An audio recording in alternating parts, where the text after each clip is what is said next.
Henry, Baliverne, Bêtise, Billevesée, Faribol, Sornette, Sottise, Calambredin, Fadaise, Carabistouille, Que nenni, un podcast high-tech, voilà tout.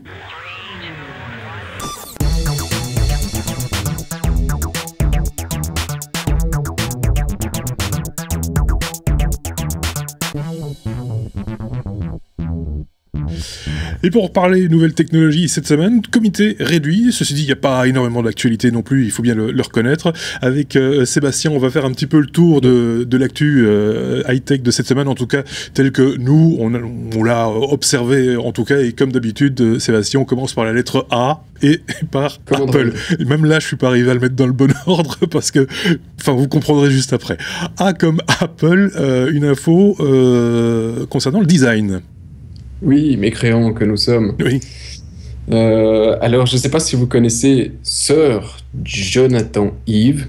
Alors, je dis que je ne suis pas très bon dans les noms, donc j'ai quand même dû retourner voir qui c'était. Et là, je me dis, ah oui, c'est vrai, c'est lui. Donc, le gars, il a quand même encore une bonne carrière déjà chez Apple. Hein, et donc, il a 47 ans, c'est un Anglais. Il a été anobli, pour la petite histoire, en 2012. Et on lui doit, dans sa carrière chez Apple, déjà de beaux trucs. Hein. Marc, si tu en connais deux, trois aussi, mais il a fait la conception du premier PowerBook. Et puis, il a participé avec son équipe à l'iPod, l'iPhone. Des produits qui ont de merde. Hein. Il a quand même fait un bon truc. Enfin, qu'on apprécie ou qu'on n'apprécie pas ce truc-là. Et de bonnes idées, des idées de designer, mais des idées techniques également, hein, parce que la roulette, enfin le cercle de l'iPod, c'est son idée. Enfin, il y a plein de petits trucs comme ça, de ficelles qui viennent de son cerveau à lui, quoi. Hein, donc c'est quand même pas rien. C'est pas une quiche. Non, on va dire. C'est pas une quiche, c'est un gars reconnu et respecté. Et pourtant, bon, voilà, parfois on se prend un peu la patate quand on commence à être un peu trop connu. Et donc là, il a eu une interview avec le New Yorker, et dans le New Yorker, il s'est pas privé de tacler Android, hein, comme et les autres constructeurs, comme il va de bon ton chez Apple. Et cette fois-ci, sa petite remarque disait qu'effectivement, les constructeurs qui avaient tendance à laisser les utilisateurs choisir leur design faisaient en gros une démission de leur responsabilité. Donc, et puis il a continué dans le même sens en cassant effectivement tout le principe de pouvoir choisir les couleurs sur ton portable, de pouvoir choisir ce que tu veux comme design, ce que tu veux comme pièce. Alors il n'a pas cité de nom en filigrane, mais Motorola s'est senti extrêmement visé, donc a réagi plutôt directement en disant mais attendez, qu'est-ce qu'il nous veut, lui? On l'a pas embêté, hein. Arrêtez. Arrêtez, on n'a rien demandé. Donc laissez-nous, s'il vous plaît, hein, d'abord. Et puis on n'est pas les premiers, hein. Il y en a d'autres qui font ça avec les chaussures. Alors embêtez les messieurs qui font les chaussures. C'est vrai. Et les voitures. C'est un peu leur principe. Hein. Donc sur le produit, dit, ne nous emmerdez pas, hein, il y en a d'autres. Laissez-nous. Nous, on fait ce qu'on peut pour vendre des téléphones. Hein. Et les gens aiment ça, donc voilà. Hein, pourquoi pas. Et effectivement, le projet qu'on peut penser aussi derrière qui est visé, c'est le projet ARA de Google, qui est de donc, pouvoir mettre toutes ces petites pièces ensemble pour pouvoir faire son propre téléphone. Donc selon les grands Manitou chez Apple, c'est du délire collectif. Personne ne doit pouvoir faire son design, à part les designers. Les designers doivent garder leur boulot et les consommateurs consommer. C'est pas complètement crétin comme remarque. Enfin, c'est une position de designer, évidemment, mais c'est complètement défendable en même temps. Hein. Soyons clairs, si tu fais un boulot, tu décides un petit peu de ce qu'est le design, de ce qu'est la tendance actuelle. C'est pas pour que quelqu'un derrière dise non, finalement je le préfère rond, ou je le préfère carré, ou je le préfère vert ou bleu. C'est plus du design à ce moment-là. Ouais, je suis plutôt mitigé. Ce que propose Nike sur les chaussures, ce que propose Moto sur les téléphones ou le projet ARA, pour moi, ça reste c'est un choix de designer de proposer des morceaux pour pouvoir le construire. Tu vas dans les meubles ou chez Ikea, le principe d'Ikea, c'est pas on te propose un meuble et tu te démerdes, c'est comme ça, tu le modules comme tu le sens.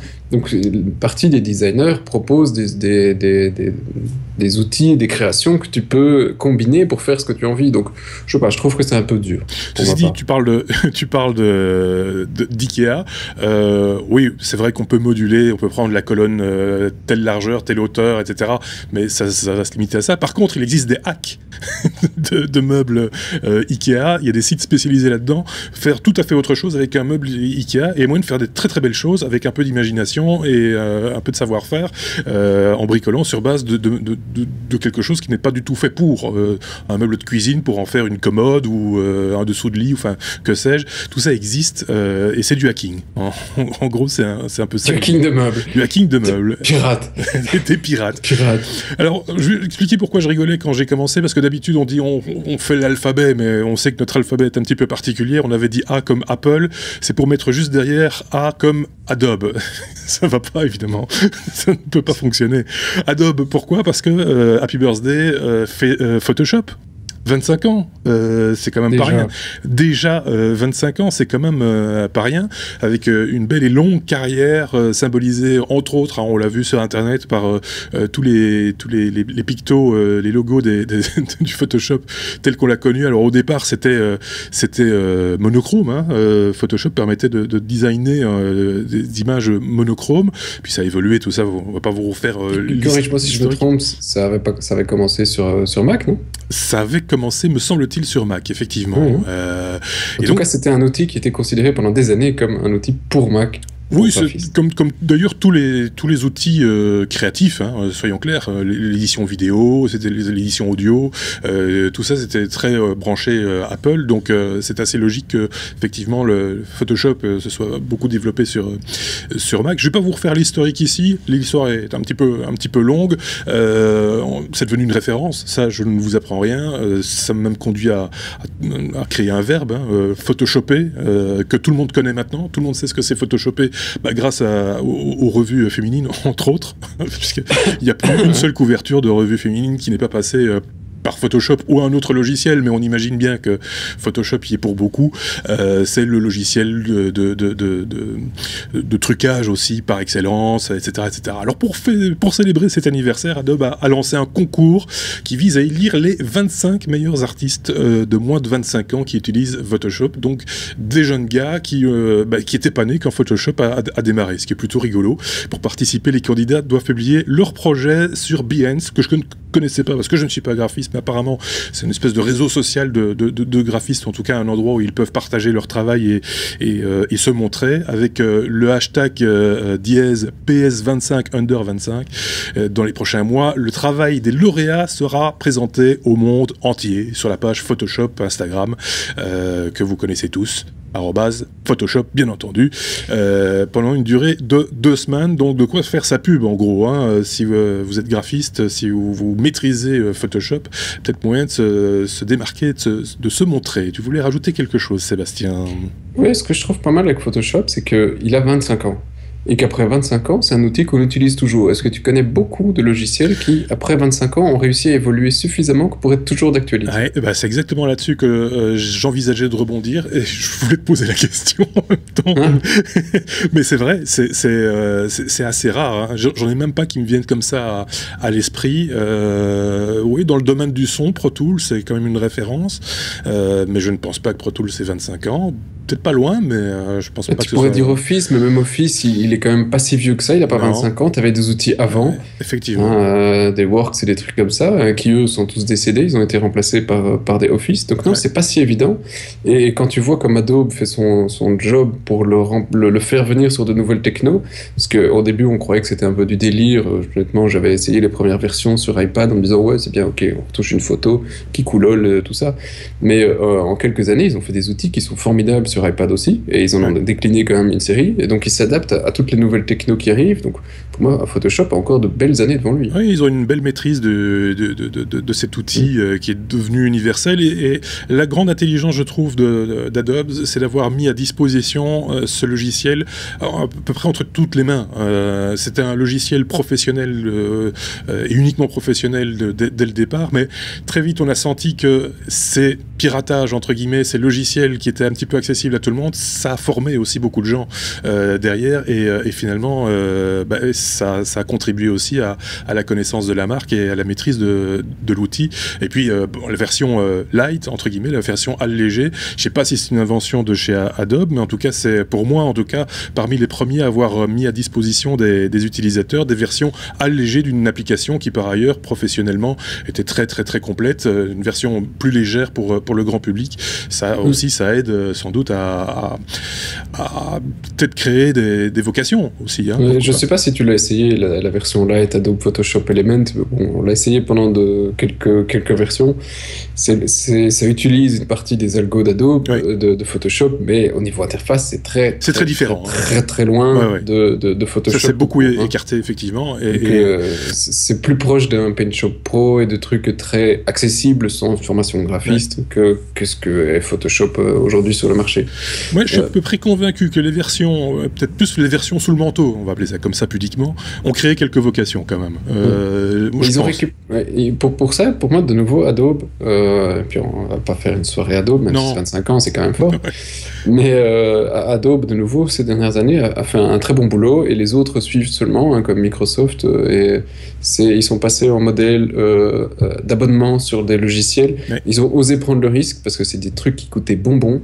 Ça coûte encore bonbon, hein, il faut reconnaître que c'est pas... Ça coûte bonbon, sauf si tu le prends en abonnement. En abonnement, ok, je suis prêt à payer, si j'engage un graphiste pendant 6 mois dans une boîte, payer 50 balles par mois. Parce que pour 50 balles par mois, tu as accès à une bonne partie de la suite. Sinon, tu dois casquer plusieurs milliers d'euros. Ouais, c'est pas faux. Donc, ok, moi je trouve qu'ils ont encore pas mal réussi ce virage-là aussi, et que ça permet d'ouvrir à plus de gens la porte à des outils comme Photoshop et toutes leurs autres suites, parce qu'ils ont des Lightroom qui est venu ajouter à ça, qui est formidable pour les photographes. Et il y a toute une série d'outils, donc voilà, ils ont encore du boulot. Et puis Illustrator, enfin, c'est que des références, hein, à chaque fois, il faut le reconnaître.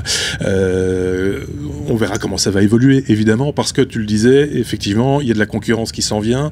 On voit des applications pas très chères qui permettent de faire beaucoup de choses, et là qui sont plus en concurrence, on va dire, avec le Photoshop allégé, hein, il faut être clair, mais qui permettent quand même de faire des choses sympathiques et d'être un petit peu créatif. On va passer à autre chose, parce qu'après la lettre A et Adobe, on a la lettre G et Android. Bah oui, qu'est-ce que vous voulez. Google dépose un brevet pour les aisselles qui puent. Voilà, c'est le premier podcast qui vous parle des odeurs corporelles. Et qui est une solution informatique. Ouais, c'est ça le plus fort. Alors, non, la solution n'existe pas réellement, c'est un brevet. Mais un brevet qui était déposé du temps de Motorola Mobility, et donc c'est un truc qui a commencé il y a 2 ans. Et donc la propriété, le truc vient d'être validé par l'USPTO, donc le truc américain des brevets. Ouais. Je ne sais toujours pas ce que c'est, ce truc. Alors, il faut voir sur la photo, ça ressemble à un genre de petit ventilateur moisi. Je ne sais pas trop si on met ça en poche. Bon, c'est un design. Ah, mais les dessins des projets, enfin des brevets américains sont toujours très clairs. Voilà. Il y a des boutons que tu ne sais pas trop. C'est le numéro 109, le 568. Tu ne sais pas trop à quoi ça sert. Le truc, c'est que tu le mets dans la poche. Nous, on a le dessin, mais il y a, j'imagine, un document qui va avec et qui explique. Voilà. Et ça, on l'a rarement, il faut reconnaître que... Et là, on a l'explication de c'est quoi ce bitonio. Alors ce bitonio, c'est quelque chose que donc, moi je suppose qu'on le garde sur soi en poche et qui effectivement vous traque par GPS, on va revenir pourquoi après, et suivant effectivement l'activité qu'il a détectée sur vous donc pour la journée, il vous fait une petite alerte en disant « Dis Pépère, je pense que là maintenant tu sens sous les bras ». Et donc comme tu sens sous les bras, je te propose un petit coup de déo. Donc il a prévu le coup sur la journée, il a sa dose avec lui, il dit tu as des petits coups de déo et bien donc tout au cours de la journée il va te rappeler donc là je pense que tu as de nouveau fait un peu trop d'efforts, on va te remettre un petit coup de déo. Et donc déjà ça c'est assez surréaliste. Et alors ça va un petit peu plus loin avec le GPS, c'est que il dit si tu veux pas mettre le petit coup de déo, parce que tu peux très bien ne pas avoir envie de mettre le coup de déo, il y a des gens comme ça, tu peux très bien, et alors donc là je suppose que tu auras un autre bouton et qui prévient alors et te prévient sur le trajet que tu vas faire en te suivant par GPS. pour éviter de rencontrer tes amis, pour pas que tu aies des discussions pendant que tu pues. Donc si tu pues, ne va pas à droite, tu as trop d'amis par là, va à gauche, tu connais personne, là tu pues, on s'en fout. C'est juste surréaliste. Je suis pas sûr que ça va passer en vente, mais voilà quoi. Si c'est comme les Google Glass. Non, parce que c'est vrai que ce serait pas la première fois qu'ils abandonnent un projet, mais qu'ils l'abandonnent avant de le lancer, ce serait pas la première fois non plus. Hein.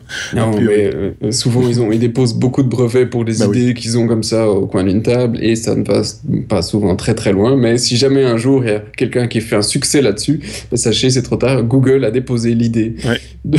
Je me demande très, très honnêtement et très sérieusement, je n'ai pas la réponse, hein, c'est une question que je lance comme ça, si quelqu'un a la réponse, qu'il n'hésite pas à nous l'envoyer. Combien ça coûte de déposer un brevet aux États-Unis? Je sais que en Europe, vu le nombre de pays, etc., c'est assez coûteux. Par contre, bon, là, c'est en l'occurrence, il dépose le brevet uniquement pour le territoire américain, j'imagine.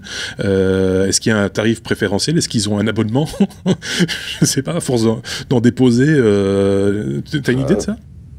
Alors, j'ai pas un chiffre exact sur les États-Unis, j'ai une vague idée de ce que ça pourrait coûter.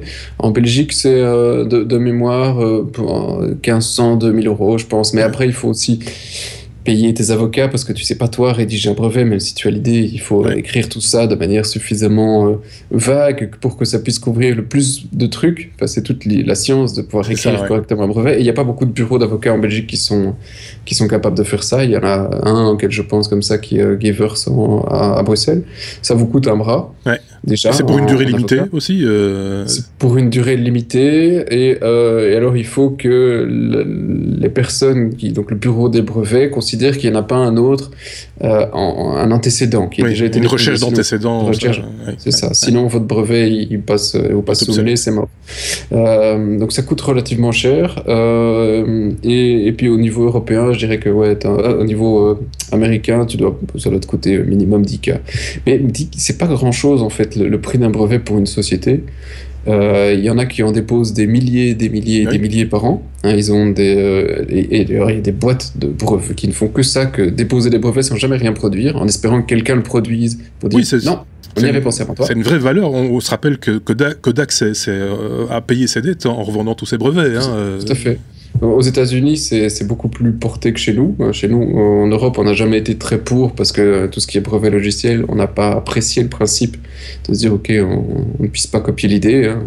On se rappelle quasi tous l'histoire de Richard Stallman sur la recette de cuisine. Donc tu fais ta recette de pâtes, et si l'autre il la modifie, l'autre doit pouvoir la modifier un peu. Il n'est pas question de... Bref, tout ça quoi.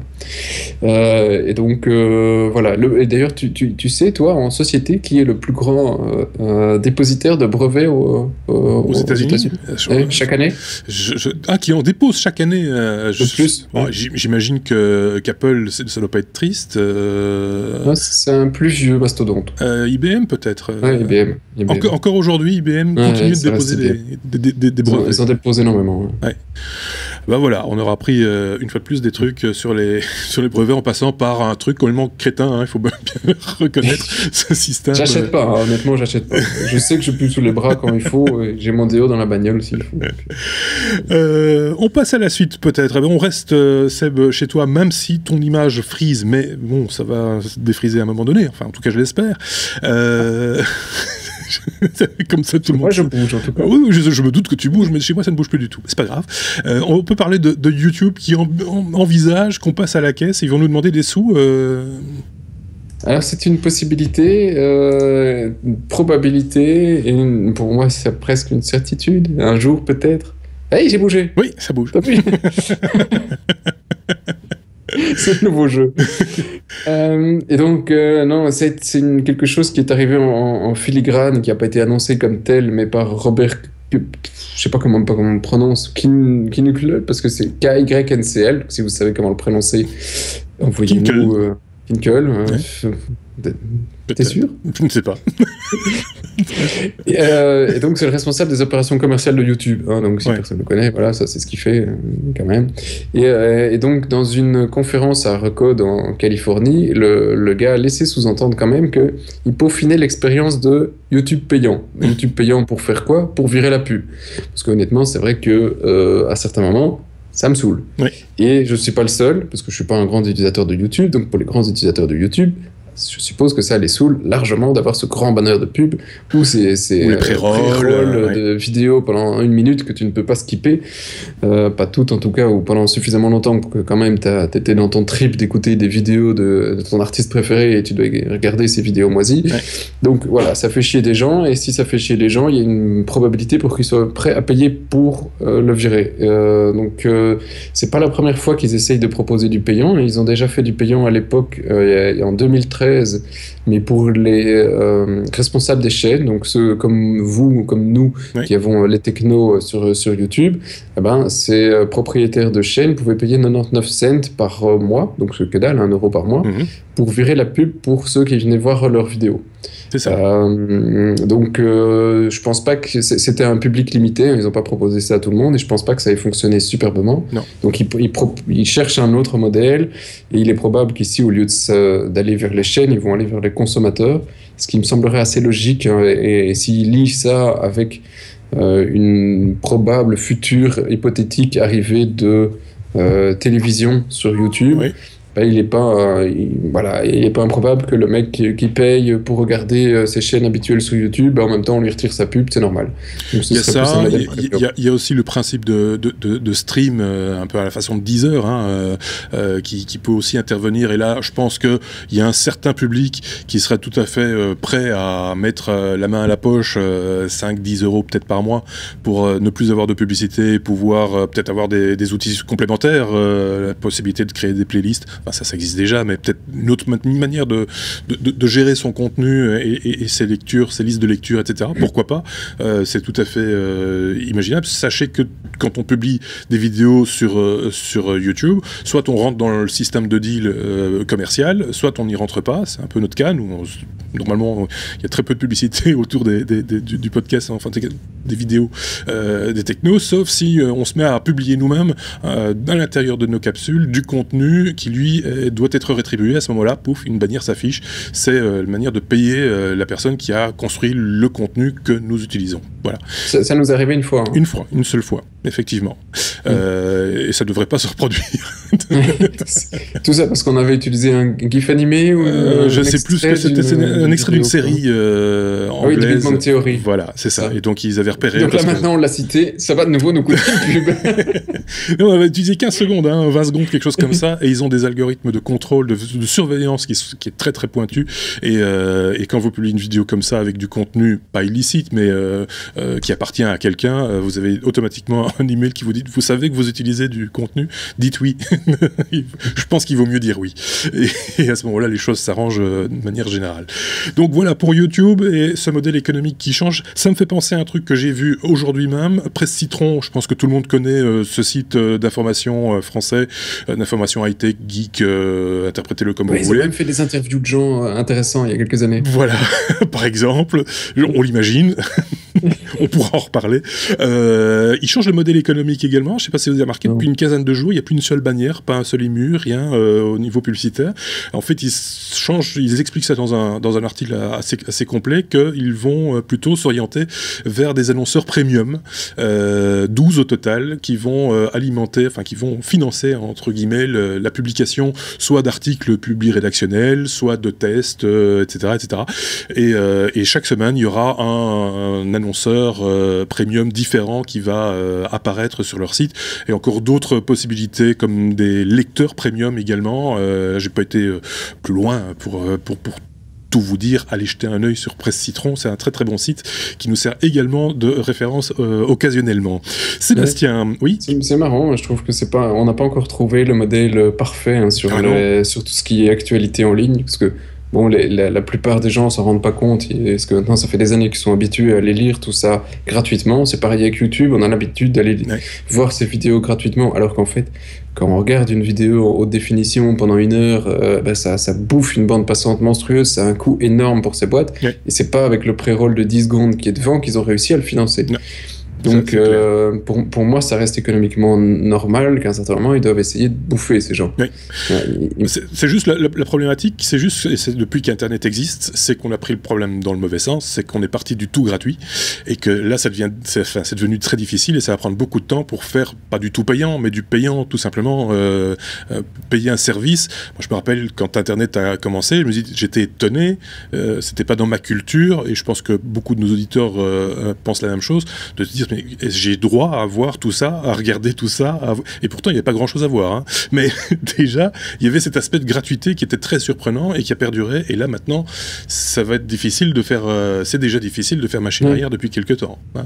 Mais c'était l'époque des startups début des années 2000, hein, juste avant la crise en 2000. Fin des années 90 déjà, oui. Tout était gratuit. Quand tu arrivais à un suffisamment grand auditoire d'utilisateurs qui s'étaient habitués et qui étaient addicts à ton truc, paf, ça c'était vraiment le truc de toutes les startups à l'époque, paf, tu passais tout en payant, ou une partie des payants, et là tout le monde râlait, et tu perdais juste 2 tiers ou 3 quarts de tes utilisateurs, mais en attendant ils payaient, et par contre si tu passais de tout payant tout de suite au début, t'avais aucune chance, t'étais mort tout de suite. Donc ça a été la grande arnaque des fin 90, début 2000, et puis c'est vrai qu'on est repassé au tout gratuit avec de la pub depuis le début des années 2000, sans réellement trouver après l'explosion de la bulle, hein, on est revenu à un modèle économique qui était plus traditionnel, et ça passait par la pub.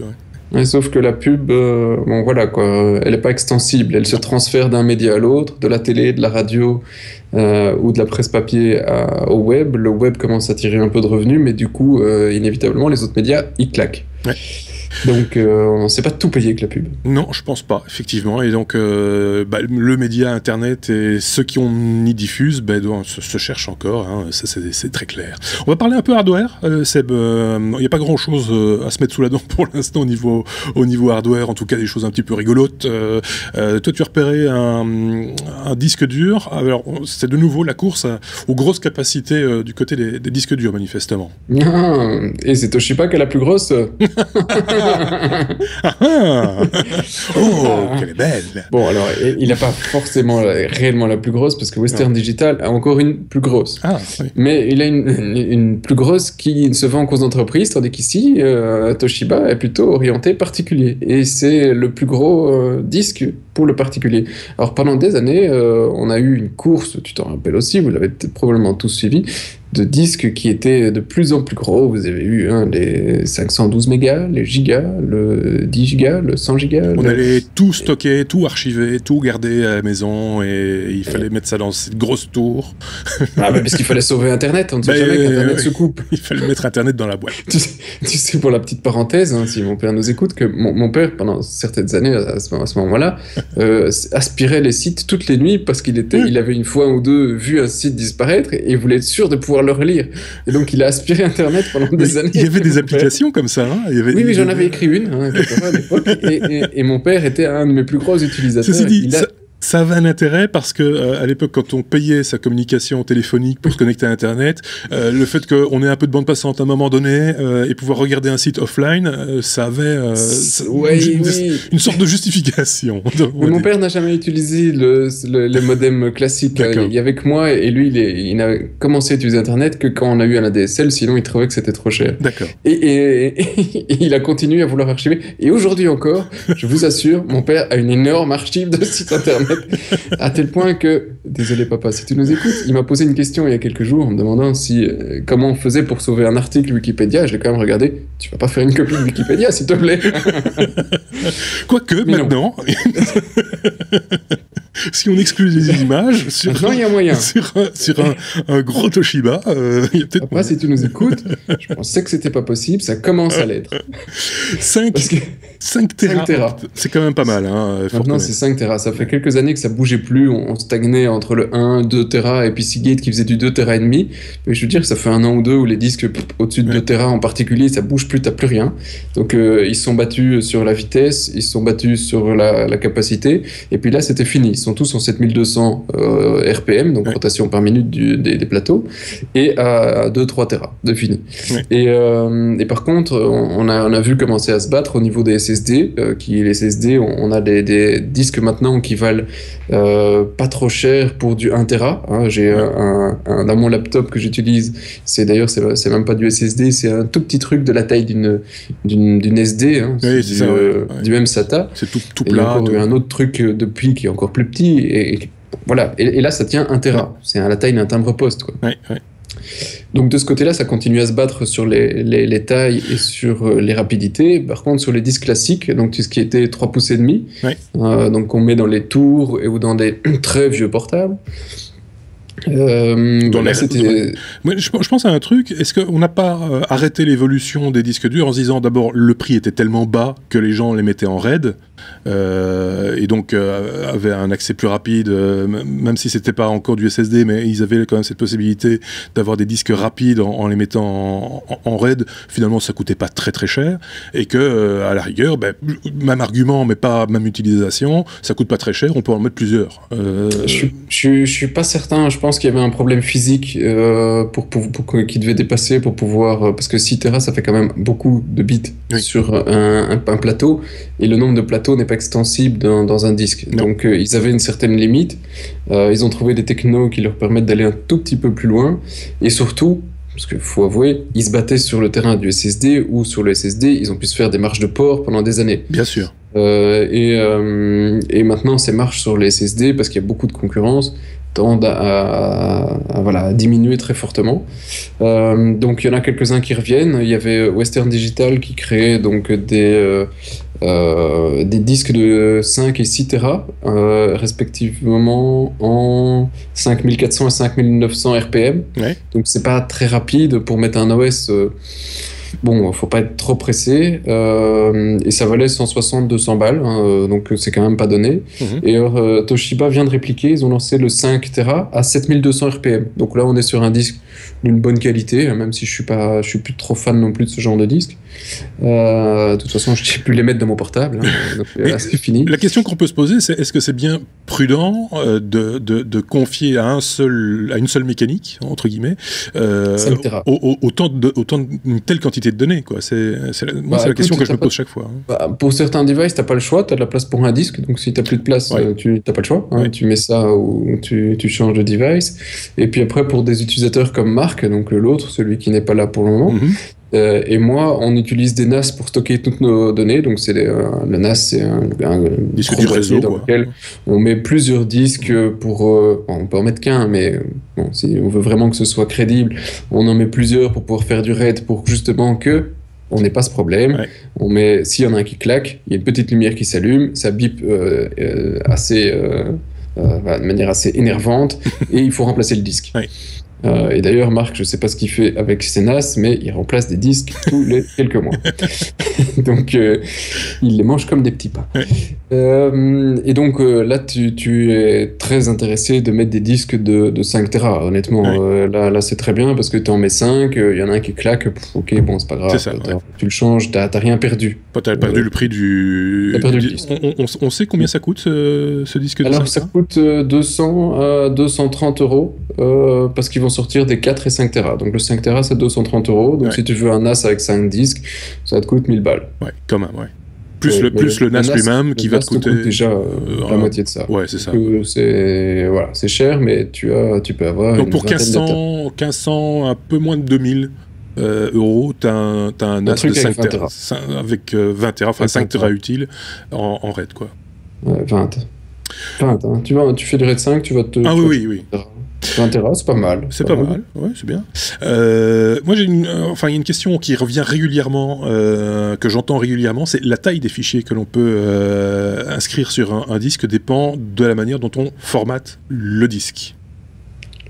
Alors là, je vais pas dire que des conneries. À l'époque de la FAT, il y avait des problèmes de nombre de fichiers, de machin que tu pouvais mettre effectivement, et tu avais une taille maximum de 2 gigas au-dessus donc c'était en FAT32, au-dessus de 2 gigas, tu l'avais dans l'os. NTFS a largement balancé ses limites, et puis tout ce qui est format Linux, honnêtement non, tu peux y aller à l'aise. Quand tu formates, tu peux choisir toute une série d'options, en tout cas sous Linux, sous NTFS aussi, de mémoire maintenant. Tu peux choisir la taille des secteurs, parce que bon, on voit comment ça fonctionne sous Windows. Parce que je ne vais pas rentrer avec les détails sous Linux des inodes, sinon on n'est pas couché. Mais sous Windows, ça fonctionne par secteur, c'est-à-dire que non seulement vous avez vos petits disques avec vos petites bytes, et puis sous l'OS vous avez, on dit, c'est 512 bytes, et si tu as un fichier qui fait en dessous de 512 bytes, sur ton disque il prendra 512 bytes. Ça, voilà. Donc voilà, si vous avez 1000 fichiers qui fait moins de 512 bytes, vous allez perdre de la place. Vous allez perdre de la place. Mais voilà. Et d'ailleurs, à propos de disques, j'en profite pour une petite digression avec la NSA. Oui, juste. Parce que la NSA, effectivement, c'est quelque chose qui a été annoncé cette semaine par Kaspersky. Kaspersky. T'as du mal avec les trucs en K, toi. Ouais, mais franchement, ils ont un nom de con aussi. Hein. Ouais, c'est pas faux. C'est des Russes. Kaspersky. Et donc, ils ont... la duchesse, l'architecte... et les chaussettes. Et donc, ils ont découvert quoi? Que certains disques durs avaient été, pendant tout un temps... vérolés par la NSA. Ils ont vérolé les disques durs, la NSA, pendant 14 ans. Donc, bon, voilà. 14 ans, c'est juste quasi toute l'histoire de l'informatique moderne. Hein. Ça. Et donc, pendant tout ce temps-là, la NSA, de son petit côté, s'est dit bon, ni vu ni connu, quand tu envoies un disque à une ambassade ou à une société qui m'intéresse, le coursier il va passer par chez moi d'abord, je vais lui changer le petit firmware, et puis on lui renvoie le disque tout neuf, tout nouveau, tout remballé. Tu sais que c'est pour ça que l'État américain ne s'inquiète pas pour Internet, parce qu'ils savent que ton père a stocké Internet sur son disque dur. Du coup, ils sont pas inquiets. Non, c'est d'ailleurs là peut-être qu'il y a une copie de archive.org qui est toute... Papa. Et non, ce virus, alors on n'a pas... Kaspersky n'a pas réellement réussi à faire pointer du doigt qui est derrière. On considère que c'est la NSA. Hein, le truc n'était pas si officiel que ça chez Kaspersky. Mais il faut avoir les moyens pour écrire ce genre de truc, parce que c'est quand même hard d'aller modifier le firmware de ton disque pour pouvoir avoir accès à certaines informations. Et puis leur truc était suffisamment bien caché, parce que bon, dans le firmware, tu vas pas analyser que tu as un virus, tu n'y as pas accès de toute façon comme ça, donc aucune agence, aucune société ne peut se douter qu'ils se sont pris un virus dans les dents. Donc bravo, et ils ont quand même réussi à faire ça sur plus d'une marque. Hein. Ils avaient non si bien les Seagate, les Western Digital, les IBM, les Toshiba, les Samsung ou les Maxtor, pour ceux qui se souviennent les disques qui crevaient après 10 minutes. Les Maxtor. Qui fonctionnaient très bien tant qu'on ne les utilisait pas. Voilà. Ils étaient pas chers. Hein. Ouais, non, ça c'est clair. Mais il y en a qui ont essayé. C'est ça. Et alors, bon, apparemment, ils ont quand même réussi à tirer une carte du monde avec les pays qui ont été le plus infectés. Étrangement, je te laisse dans le mille. Les premiers, c'est... l'Iran, tiens. La Russie, le Pakistan, l'Afghanistan, donc c'est eux qui se sont pris le plus de virus dans la gueule sur leur disque dur. Donc si vous achetez des disques sur eBay, évitez de les acheter d'Iran, de Russie et du Pakistan. La Belgique, on n'a pas l'air d'être dans le peloton de tête, hein, donc apparemment on nous a pas directement visé, probablement des ambassades, des ministères, etc. ou Belgacom. Oui. Ils sont peut-être dit la Belgique c'est trop problématique, le problème linguistique déjà, on va une chance sur deux de tomber sur du français, une chance sur deux de tomber sur du flamand, ça va pas le faire. Ouais, et puis, un pays qui mange des frites. En plus. Certainement pas des gens. Ceci dit, puisqu'on parle, toute petite parenthèse, piratage, etc., c'est encore revenu sur les antennes, c'était sur Arte la semaine dernière, où on a reparlé de Huawei et des routeurs aux États-Unis qui avaient dévié, je pense que c'est 15% du trafic américain vers la Chine, pendant quelques heures, juste pour rire. Du coup, les fameux routeurs chinois Huawei, puisqu'ils ne fabriquent pas que des smartphones, sont interdits à la vente et à l'installation sur le territoire américain. Le PDG de cette entreprise, je le signale en passant, c'est l'ancien patron des services secrets chinois. Peut-être pas de fumée sans feu. Voilà, quoi. Ce sont des choses qui arrivent, que voulez-vous.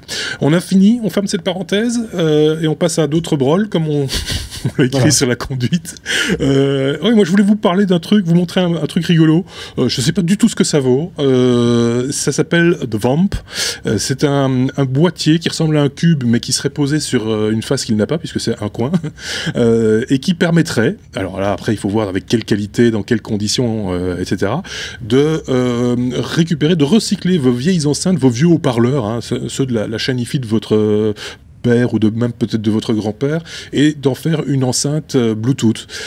Donc en fait c'est un récepteur Bluetooth tout simplement. Par contre, je me demande ce qu'il y a dedans comme ampli, parce qu'il faut quand même, pour attaquer ces vieux haut-parleurs, il faut un ampli avec un certain nombre de watts, qui ne semble pas être le cas de ce petit boîtier qui est tout petit rikiki.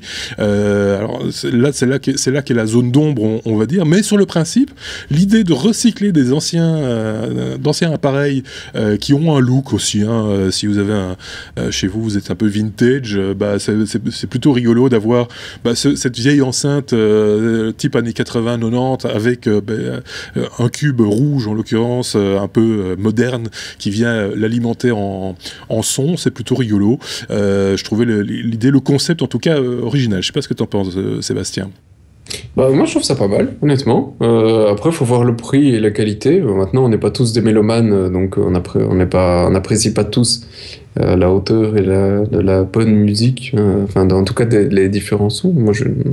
C'est plus la qualité. Oui. Je trouve ça c'est un vrai truc de geek en fait. Je trouve ça pas mal. Après j'ai pas de vieille enceinte, j'en suis resté aux écouteurs de mon portable et à des baffles ridicules, donc je n'ai pas ce côté vintage, mais je peux comprendre des gens qui ont une histoire avec du vieux matériel, de vieux devices, et qui auraient envie d'avoir ce genre de connexion, parce que le principe est sympa.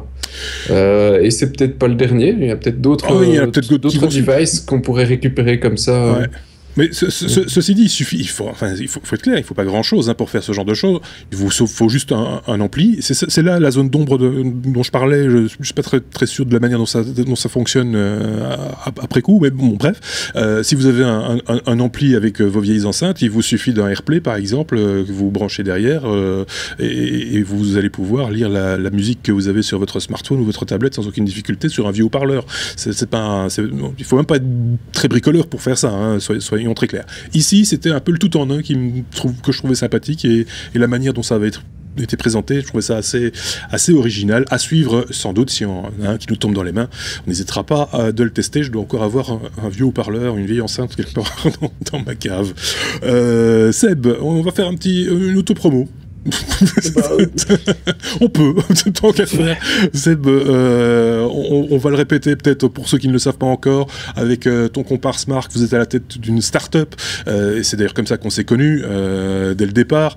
Au premier numéro d'un ancien podcast, pour parler de Fridelity, qui est une start-up qui a transformé, je fais vite, hein, comme ça on peut pas dire qu'on tire en longueur, qui transforme votre carte d'identité en carte de membre ou de comment on peut appeler ça, de fidélité, tout simplement, servant de la pupuce de la carte d'identité. Tout ça est légal, il n'y a pas de souci, mais tout ça a été très étudié, c'est très technique, parce qu'il a fallu créer des outils, et cette fabrication d'outils, c'est un petit peu ton bébé. Ouais, c'est ça fait 5 ans maintenant qu'on bosse dessus avec Marc, et a priori, la plupart des gens qui nous écoutent, on doit les connaître d'une manière ou d'une autre, parce qu'on a 2 millions de Belges, 1 850 et tout bazar, qui sont dans vos listes, qui sont dans le truc, donc on commence à avoir une bonne base et un bon réseau. Mais c'était pas pour ça que je voulais en parler, parce que bon, voilà, là on a déjà pas mal de trucs dans la presse, c'est qu'on va sortir doucement, calmement, hein, une petite fonctionnalité, mais qui est une première au niveau belge. Il y a une autre boîte qui fait ça en France et qui te permet de faire du SEPA. Alors, et c'était là-dessus que je voulais pouvoir embrayer sur un peu qu'est-ce que c'est le SEPA et qu'est-ce que ça implique, donc en 2 mots. Donc une domiciliation SEPA. Donc qu'est-ce que c'est d'abord, avant d'aller plus loin, une domiciliation SEPA? Donc, si tu te souviens, avant une domiciliation, tu avais un numéro que tu devais envoyer à la boîte à qui tu accordais de prendre des sous sur ton compte, ça devait retourner à ta banque, enfin c'était toute une histoire. Il y avait une démarche un peu c'était compliqué et un peu d'un autre âge, hein, il faut le reconnaître. Ouais. C'était lourd, compliqué, mais à partir du moment où sur ton compte, tu virais la domiciliation, l'autre, il pouvait plus prendre des sous, le truc était viré, etc. La domiciliation SEPA, c'est beaucoup plus simple. C'est basé sur le modèle allemand et c'est sur un modèle de confiance, c'est-à-dire que là, c'est plus tu donnes ton numéro de compte et la domiciliation, on peut prendre des sous. Ouais. Donc ça marche comme ça depuis 1 an et des poussières, hein. C'est comme ça pour toute entreprise en Belgique et en Europe. Si vous lui donnez le numéro de compte, elle peut venir chercher des sous sur votre compte. Ouais. Et vous pouvez danser sur votre tête, elle peut venir chercher des sous sur votre compte. C'est quand même très bizarre. Hein. C'était le modèle allemand qui existait comme ça pendant très longtemps. Ouais. Et le modèle allemand a fait ses preuves. Donc les gens rentraient, ça me profite, tu vois, on a une petite histoire. Hein. Les gens rentraient dans une boulangerie et donnaient leur numéro de compte verbalement. Et la boulangerie prenait de l'argent sur le compte du client. Et ce client avait un certain nombre de semaines pour dire à sa banque que non, il n'a pas été mangé 200 petits pains le samedi matin. Il n'avait pas. Donc voilà, ça c'est le système de confiance qui a pas mal marché en Allemagne et qui a été imposé donc au niveau européen. Sauf que on a été un petit peu plus loin que juste la confiance. Maintenant, on a des signatures sur les domiciliations en plus. Et si la société, donc si vous faites opposition, la société peut à ce moment-là, et c'est seulement à ce moment-là qu'elle doit sortir le truc en disant hop hop hop. Le monsieur, il a signé. Oui. Il a signé pour la transaction et donc, voilà, je prends les sous et il peut danser sur sa tête. Donc, c'est à ce moment-là qu'on doit prouver qu'il y a une domiciliation et qu'il y a réellement quelque chose et pas au moment où on l'a créé. Donc, c'est plus la charge de la preuve. Et ce système marche pas mal. Et donc, le petit cocorico, c'est que nous, on a créé ces domiciliations à partir d'un iPad et une carte d'identité. Bon, voilà, c'est logique, c'était un peu notre métier. Ouais. Donc on s'est allié avec une autre boîte qui remonte ça au niveau des banques et ça a permis, on a fait un test avec une ONG qu'on ne citera pas, de faire de demander des donations. Voilà, à des gens pour une bonne cause. Alors, ce qui est pratique dans le système, si j'ose dire, c'est que du coup, ça peut rentrer dans un système enfin un petit peu dans le même principe que le street marketing, quoi. C'est-à-dire aller à la rencontre des gens et directement leur faire payer, enfin leur demander une donation. Ah, j'ai pas de monnaie sur moi, c'est pas grave, filez-moi votre carte d'identité, et on va s'arranger. C'est un peu ça l'idée, quoi. C'est un peu le principe qu'avant c'était difficile de pouvoir le faire. Parce que voilà, tu dois signer toute une série de trucs et tu as plutôt envie de te barrer plutôt que de rester dans le centre commercial à 10 minutes avec l'hôtesse. Ici, c'est plus facile. Bon, après, ils vont pas les chercher à l'entrée d'un magasin. Hein. Ils font ça dans les endroits qui sont spécialistes. Enfin, ils sont habitués d'aller chercher leur donateur. Mais voilà, c'est plus facile à signer, c'est plus facile pour tout le monde. Et alors, il y a une petite spécificité sur les mandats SEPA, quelque chose qu'on ne connaît pas non plus, c'est que maintenant, le mandat SEPA fait du one-off, on appelle ça. Donc, soit c'est un modèle récurrent comme nous on connaissait la domiciliation, donc tu payes tous les mois ton truc de téléphonie, soit tu fais un one-off, c'est-à-dire que tu rentres et tu accordes pour une seule transaction. C'est-à-dire, j'accorde que cette société prenne 49 € sur mon compte. Et puis après, elle peut danser sur sa tête. D'accord. Officiellement. Ouais. Tu ne fais qu'une signature que pour une transaction. Donc, le truc a quand même été un petit peu plus loin que ce que nous on faisait, mais on a une sécurité qui est postposée, on va dire. Ben voilà, on a pris un truc à la faveur de vos développements chez Fidelity, et c'est belge, et c'est plutôt bien. Du coup, enfin, ceci dit, on le verrait pas ailleurs non plus, puisque... Ouais, la France a une société qui le fait, mais c'est signature au doigt. C'est ça, voilà, quoi. Et on sait que tout ce qui touche au paiement, tout ce qui touche aux sous-sous, c'est toujours un truc un petit peu compliqué. Déjà les données personnelles, alors là, c'est déjà compliqué, mais alors si c'est données personnelles plus les sous-sous, c'est voilà, ça crée toujours quelques tensions, et si ça peut passer facilement et si les gens peuvent prendre confiance, pourquoi pas. Oui, surtout que des trucs de sous-sous, il y en a plein qui existent maintenant, hein, des projets où tu mets des petits sous-sous pour espérer faire des petits trucs. Oui. Exactement.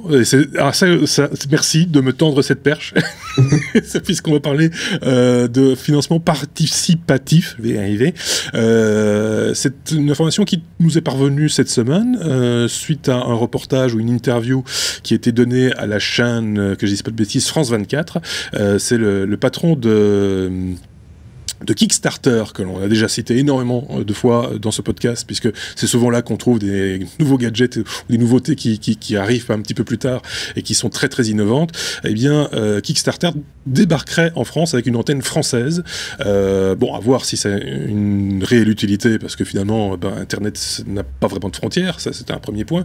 D'autre part, apparemment, les porte-paroles de Kickstarter ont déjà démenti entre-temps en disant non, ce ne sera pas pour tout de suite, on va attendre un petit peu. Quoi qu'il, ça a remis sur la table tout ce foisonnement de sites de financement participatif. On le rappelle, il y en a quelques-uns déjà préexistants et disponibles en France. Indiegogo, il y a KissKissBankBank, Hello Merci, My Major Company, c'est celle qui est la plus connue du grand public, puisque là on parle essentiellement et uniquement de création musicale. Bref, il y en a pas mal. Toujours intéressant de garder un œil dessus. Moi, ce qui m'inquiète toujours un petit peu avec la notion de financement participatif, c'est que si c'est quelque chose qui est très très intégré dans certains milieux, on a parlé de la musique, mais c'est également vrai dans le cinéma et avec Kickstarter dans ce qui est plutôt high-tech, bien souvent c'est interprété aussi malheureusement comme un petit peu de la mendicité entre guillemets organisée, dans le sens où le principe du financement participatif, c'est qu'on finance quelque chose, on a quelque chose à offrir, et que bien souvent des gens viennent avec des idées, juste des idées, et ils n'ont pas grand chose à offrir derrière, mais tout ce qu'ils veulent c'est avoir des pépettes. Et donc ça c'est un petit peu dommage, et ça c'est très européen je trouve comme manière de penser entre guillemets.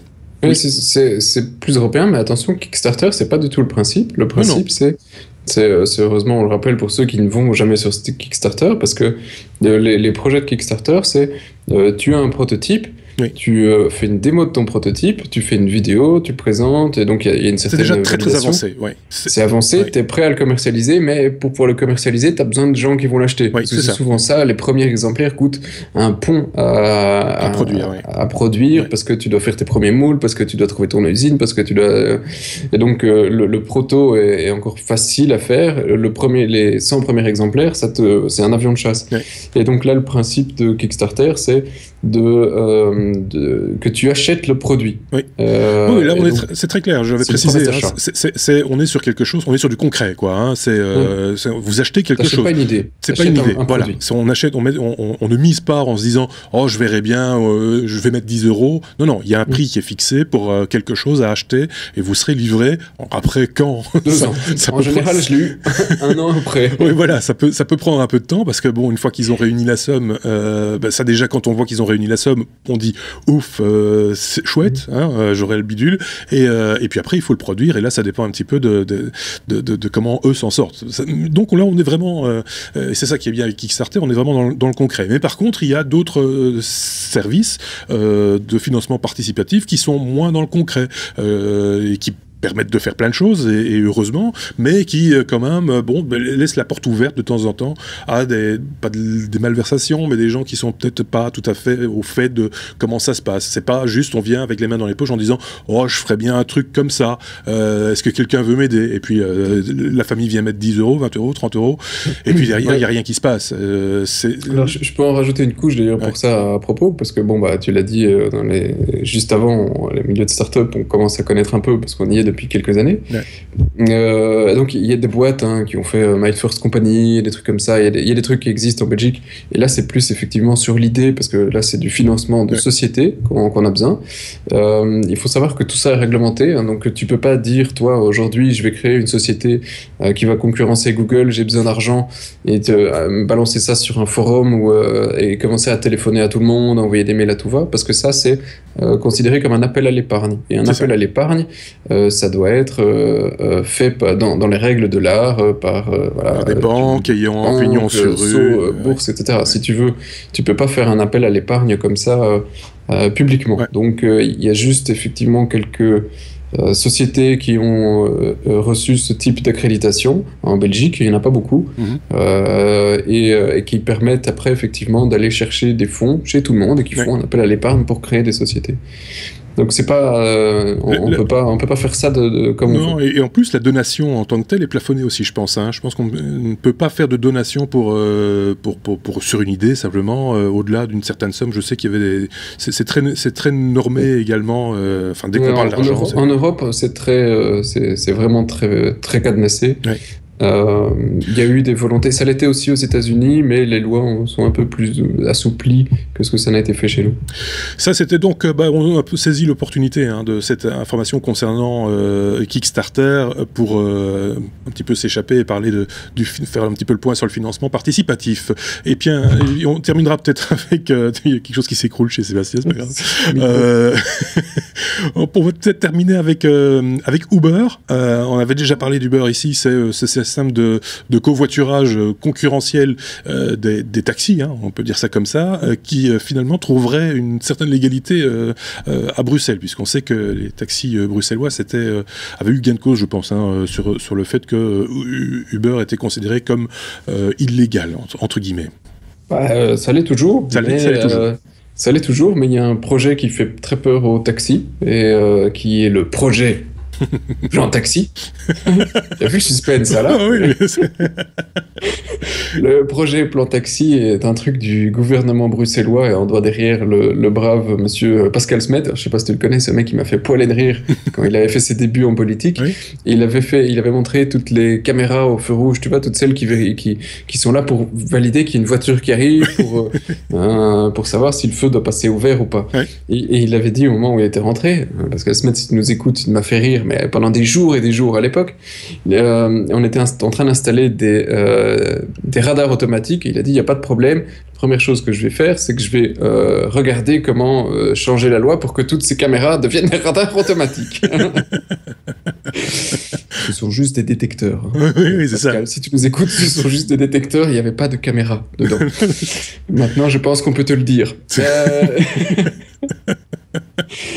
Et donc, lui, voilà, ici, il veut faire un plan taxi dans lequel il remettrait le couvert pour essayer de légaliser les activités de Uber. Ouais. On ne sait pas comment, ni quoi, ni qu'est-ce. Les taxis sont déjà en train de paniquer, de monter au créneau en disant non, au secours, pas nous. Parce que c'est pas juste, nous, on doit faire plein de trucs, pas eux. Enfin bref, ils sont déjà en train de crier dans tous les sens, alors qu'on ne sait pas encore réellement ce qu'il y a derrière.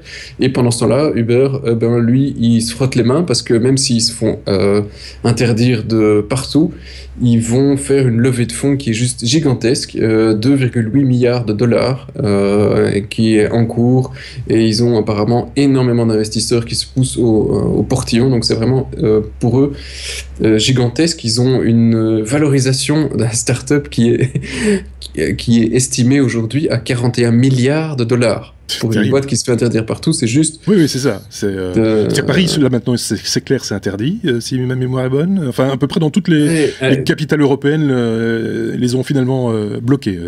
Ouais, donc, si tu te souviens, le podcast la semaine dernière, je pense, la valorisation de Apple, c'était juste 700 ou 800 milliards de dollars, un truc quelque chose comme ça, oui. Donc, ils sont qu'à 10 fois, un peu moins de 10 fois moins qu'Apple. Et les mecs, ils n'ont rien vendu, là. Mais ils ont un produit. Service. Ils ont un produit. Il paraît qu'à San Francisco ça marche très très bien. Par contre, il y a beaucoup de concurrence parce qu'on parle de Uber, mais c'est pas les seuls à faire ce type de produit. Ça existe un peu partout et sous différentes formes, beaucoup plus locales, mais ils ont juste un modèle et puis il est plutôt décliné, répliqué dans d'autres capitales, dans d'autres villes, avec autant de problèmes, mais peut-être de manière plus discrète. C'est peut-être comme ça que les choses se passent. Ouais, il y a beaucoup de trucs qui sont morts chez nous avec ça. Il y a eu beaucoup de projets. Il y a eu beaucoup de projets, effectivement. Et puis ça s'est calmé. On va juste terminer ce long numéro, finalement, avec une info. Bon, je comprends. toujours l'info que t'aimes bien. Bitcoinichon. Mais voilà, il fallait terminer avec un truc un peu, voilà. Hein, Bitcoinichon. De cet acabit. Voilà, quoi. Normalement, on fait le sujet juste avant, comme ça on peut terminer avec un truc sérieux. Mais là, il n'y aura pas de truc sérieux derrière. Là, non, voilà, c'est fini. Donc ça m'a fait poiler quand j'ai vu ça. J'ai lu qu'effectivement, une fédération d'organisations catholiques, déjà, voilà, ça me fait déjà poiler. Ils ont décidé d'attaquer un site en justice, le site français Glidden, hein, pour ne pas le citer. Donc eux, ils en sont très fiers, certainement, d'être attaqués en justice par l'association. Mais ils existent, du coup, oui. Oui, et tout ça parce qu'ils ont une affiche qui, pour le moment, dans le métro parisien, et qui est donc truc classique, un premier site de rencontre extra-conjugale, blablabla. Et c'est une femme, et à côté de la femme, on a une pomme croquée. Ouais. Donc, d'après les catholiques, c'est derrière l'infidélité, attention, il y a des enfants, des familles brisées, des drames familiaux. Ouais. Ok, voilà, c'est pas parce que ça le facilite que c'est la faute du site. Ben voilà. Mais c'est faire la promotion publique de la duplicité, du mensonge et de la violation de la loi. Oui, bien sûr. Voilà quoi. Voilà, donc que dire. Voilà, c'est dramatiquement pathétique. Tout à fait. Ça fait, s'ils aimaient pas, ça fait de la pub. Et sinon, voilà. C'est un petit peu, c'est le truc qu'on aime bâcher pour l'instant. Hein. C'est Internet qui est un petit peu à l'origine de, j'ai l'impression, hein, en lisant la presse comme ça, à l'origine de tous les maux du monde. Le terrorisme, le djihadisme, enfin tout ce qui se termine en isme. C'est à cause d'Internet. Je pensais que c'était l'armée, moi. Et donc, voilà, c'est un petit peu ça le. Donc, on va faire fi de ça, je pense, hein, Sébastien. Oui. On va attendre que Marc soit là. Ça va être beaucoup plus drôle. Donc, voilà. Et on va clore là ce numéro 22, Sébastien. Je pense qu'on a fait le tour de la question high-tech du moment. En tout cas, nous, on n'a rien vu d'autre de très excitant. Hein. Non, ça nous a permis d'égrainer quelques sujets qu'on traînait, un peu, d'autres de sujets plus longs. On aura bien sûr un hors-série qui va s'en venir bientôt, lundi sans doute. Et puis, suivez-nous sur Facebook, Twitter, notre blog, donc lestechno.be. Merci Sébastien, à la semaine prochaine. Salut. Plaisir.